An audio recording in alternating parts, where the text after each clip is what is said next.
Sheryl, I'll start with you. What's your reaction to Caitlin Clark winning Time Magazine Athlete of the Year? I don't think I'm surprised. I'm curious to know who the other candidates were. Sheryl Swoopes is at it again. Just when the drama seemed over, she's stirring things up about Caitlin Clark's Athlete of the Year award. The Indiana Fever's GM, however, isn't having it. But we've never seen anything like Caitlin Clark. New Fever GM Amber Cox isn't holding back. She's shutting down Sheryl Swoopes' claims, defending Caitlin Clark, and giving us a hilarious inside look at the Fever's locker room. Is this the end of Swoopes' credibility? She has so many fans, and you saw it across arenas. I mean, people are moving games because so many people.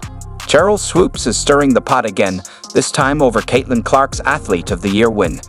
You'd think it would be a proud moment for women's basketball.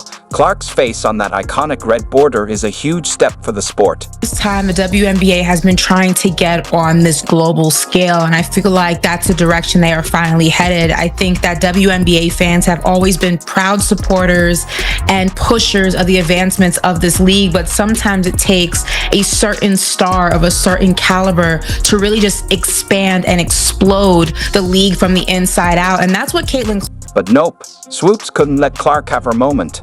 On Gil's Arena, instead of congratulating her, she started questioning the award criteria like Time Magazine forgot how to pick an Athlete of the Year. The fact that that's the very first WNBA player to ever win Time Magazine Athlete of the Year is pretty special. And my question is, like the criteria, is it based off of her performance on the court, which yeah, she had a great year, or is it more about the impact that she had on the game this season? What's wilder? Swoopes suggested Asia Wilson should be nominated instead. Wilson's great, but this moment was about recognizing Clark's impact. Swoopes' comments didn't just miss the mark. They took away from something that should have united women's basketball. Asia Wilson in there.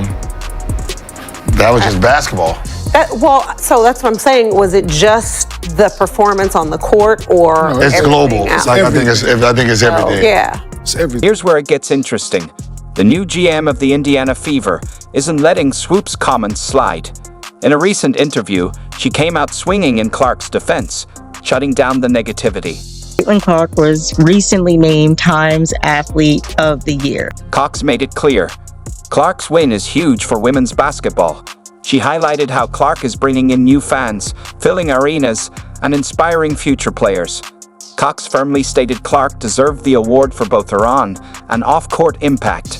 I think Caitlin Clark deserved that award. What Caitlin Clark did, because so many eyeballs were on her, was she is a huge multiplier effect of that. Cox went on to explain that this recognition isn't just for Clark.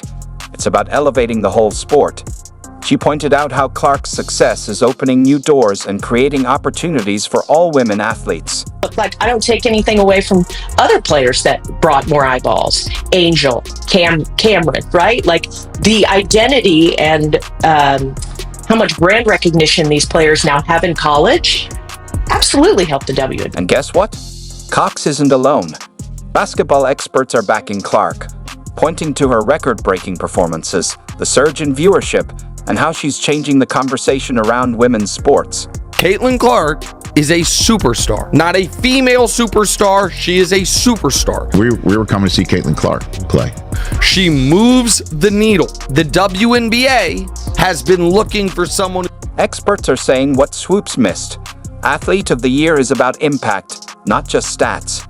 In 2024, no one did it like Caitlin Clark, with her historic college season and record-breaking WNBA debut. Now that her college career is over, it turns out there's nothing Caitlin Clark can't do!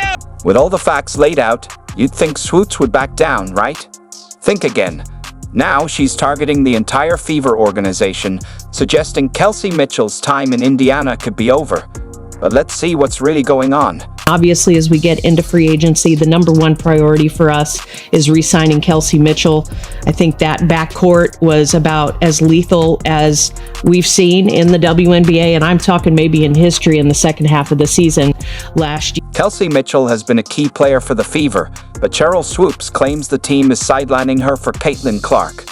Swoopes even hinted that Mitchell might want to leave Indiana because of it. Personally, here's where I think they did do a very good job, and that was with Kelsey Mitchell, who's an unrestricted free agent, because Kelsey Mitchell had a hell of a season this season, and I don't think she got the credit that she deserved. If Swoopes is right, it could cause trouble for the Fever. Mitchell's free agency is approaching, and rumors like this could impact her decision. But since Swoopes hasn't been the most reliable source, let's hear from Amber Cox, the Fever's GM, to set the record straight. So we want to reunite Caitlin and Kelsey. And Kelsey, when I think about her and her time in Indiana, and a lot of trials and tribulations throughout her career. So for me and for us, I'm most excited for her to be in this moment and experience so much success. Cox shut down Swoopes' claims, stating Mitchell is a cornerstone of the Fever's future. She revealed plans to expand Mitchell's role and build a dynamic duo with Clark. Cox also confirmed that keeping Mitchell is a top priority, with efforts underway to make Indiana her long-term home. Yes, we do have the opportunity to core her, and it would be sort of irresponsible of me if we didn't utilize that opportunity. The bottom line, Swoopes makes claims with little evidence, while the Fever's GM stresses Mitchell's importance and their plans to keep her. There's more to this story than it seems. I've always kind of flew under the radar. I've always kind of been that person or that player, very conservative, very an introvert. So now I get to see the flip side of it. And it's kind of funny. I can laugh about it because I know it's come from a genuine place, but I embrace it from a standpoint of like people not guaranteed to see me play, and now that they do, I just hope I do right by it. Sheryl Swoopes has been on a mission to discredit Caitlin Clark.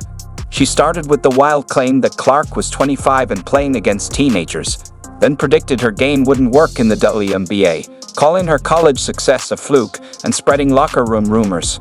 Swoopes even said Clark would struggle with shooting, passing, and keeping up with pro players. Are you surprised by Caitlin Clark and the Fever's improvement since the Olympic break? What? 20 points, 8.4 assists, 6 rebounds. That's crazy. But 5.6 turnovers. Hell of a number. Those are hell of a numbers. But to me, that's not dominating. Clark's rookie season has shut down all the doubts. She's scoring and assisting at a level that's impressing even veterans. While Swoopes keeps talking, Clark keeps proving her wrong, showing how rookies can lead in the WNBA. This ain't where I want to be. Over there. Yeah. So you have players that are very significant on this Indiana Fever team that are like, I don't want. You think about this team, and obviously I was not here, but you could see, and I've heard about how close this unit was. CEO all the way down through the company, every single person that I have talked to is, how can I help? Whatever I can do to lend to the success of the Fever, continue the growth, however I can. To a person, everybody wants to be a part of it. So it's really cool to step in this environment and have this entire organization pulling in the same direction. I've always kind of flew under the radar. I've always kind of been that person or that player, very conservative, very an introvert. So now I get to see the flip side of it. And it's kind of funny. I can laugh about it because I know it's come from a genuine place, but I embrace it from a standpoint of like people not